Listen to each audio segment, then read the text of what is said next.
legal wife ni Iggy Arroyo balik Pilas ulit pero labi ng kongresista hindi na naiuwi. Bakit kaya? Mga endangered na pawikan inulam daw ng mga dayuhang misyonaryo na dumaong sa Davao. Mayor Sara Duterte gusto silang ideklarang persona non grata.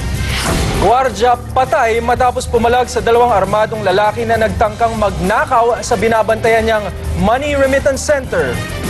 Mga residente sa Davao del Norte nabiyayaan daw sa paglagasa ng baha galing Compostela Valley. Isang ilog sa lugar nagkaroon daw ng maraming ginto.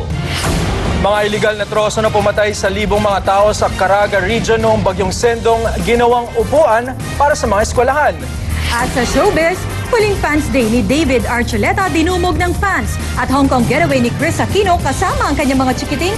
Celebration nga ba dahil single na siya ulit?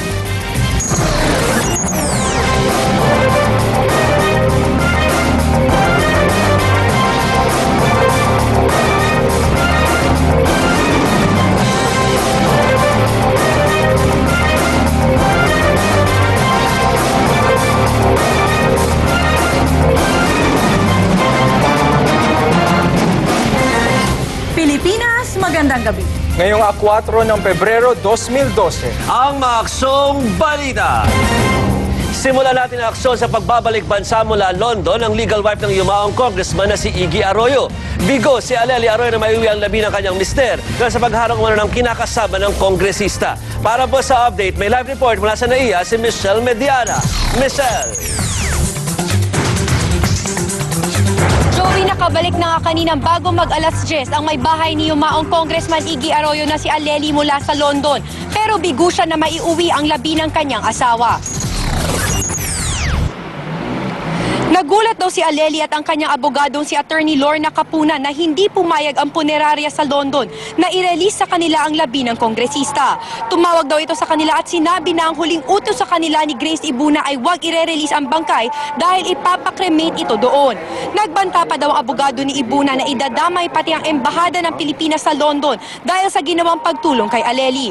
Dahil natamaan nga ng weekend, sarado ang mga korte doon, kaya dito na lang itutuloy na pag-aralan ng mga abogado ni Aleli kung ano ang mga legal na hakbang na kanilang sunod na gagawin.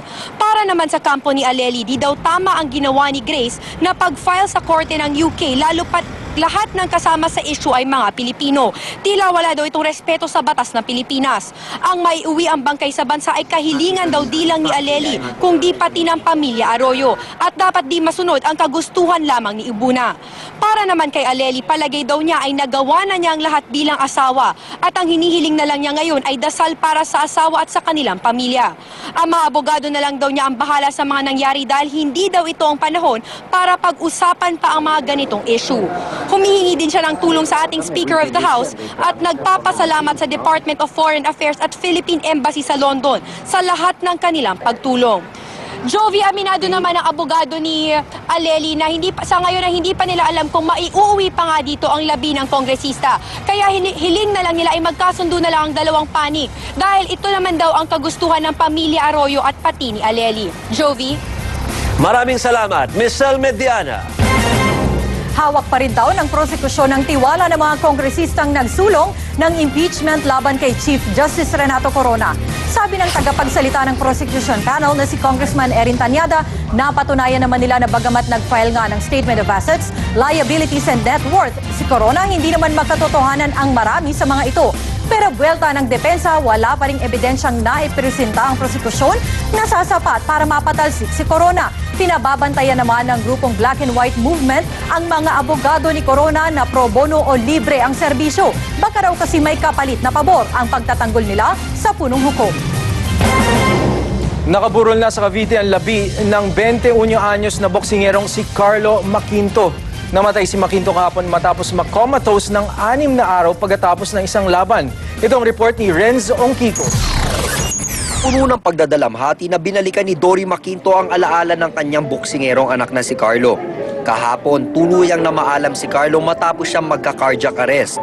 Ilang araw ling na-comatose ang boksingero pagkatapos ng kanilang laban ni Mark Joseph Costa noong January 28. Kwento ni Nanay Dory kung gaano raw kaangas at katapang sa ring ang flyweight boxer ay siya namang bait nito bilang anak. Pag-graduate na siya ng high school, sabi niya, Nanay, pupunta ako sa Baguio. Doon ako nanay magsariling sikap doon sa Baguio. Yan ang gusto niya kasi gusto na doon magtulong sa amin. Ang kanyang manager, labis din ang pagluluksa sa biglaang pagpanaw ng alaga at kaibigan. Alam namin na you're with God right now. You're in a happier place, you know. Masaya na rin kami na you're in a happier place. Masyadong maaga lang siya, iniwanan kami. Nakakapanghinayang daw dahil malayo pa sana ang narating ni Maquinto. One of our promising boxers yan. And then, he is a coach's dream talaga. Parang kung paano si Congressman Manny kay Freddie Roach, ganun siya sa amin.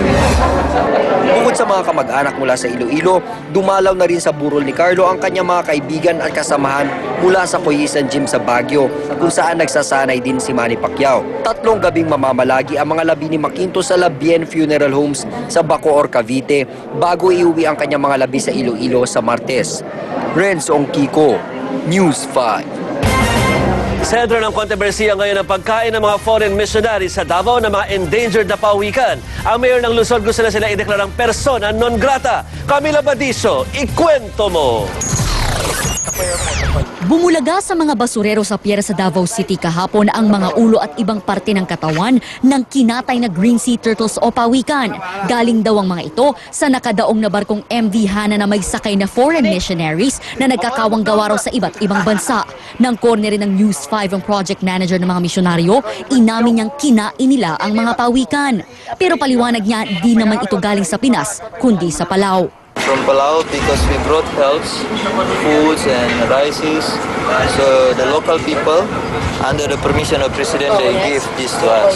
When it was given to you, was it live? Yes, alive, and then we already ate in the ship.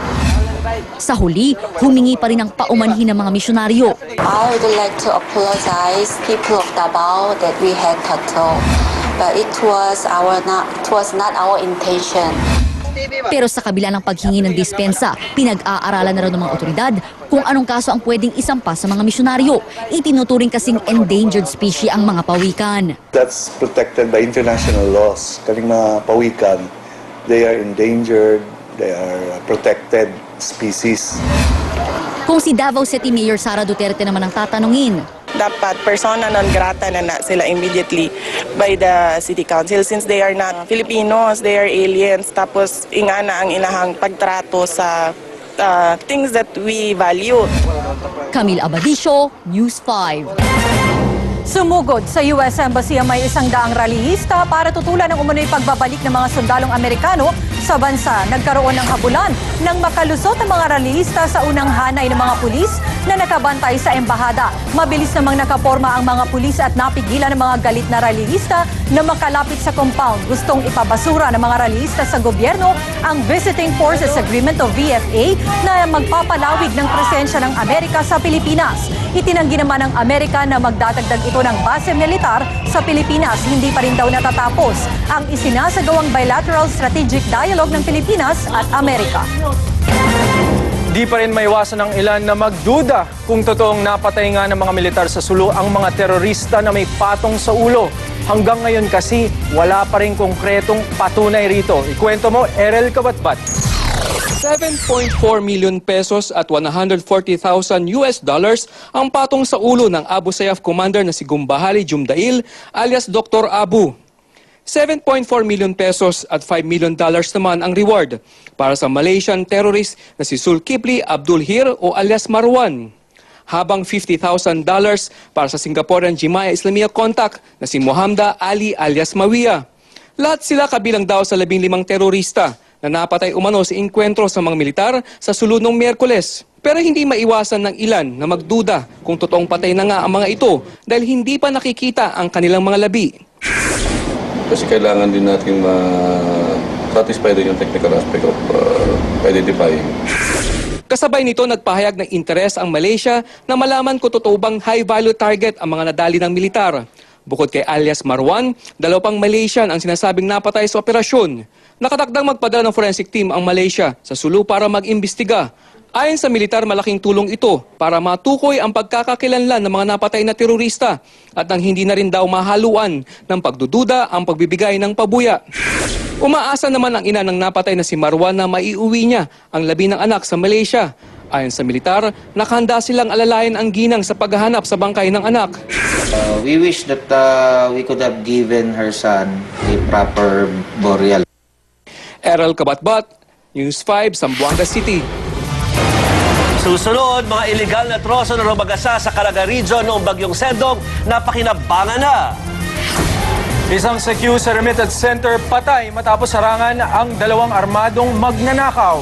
At sa Brazil, libu-libong pulis nagkilos protesta, 19 na tao patay sa gulo.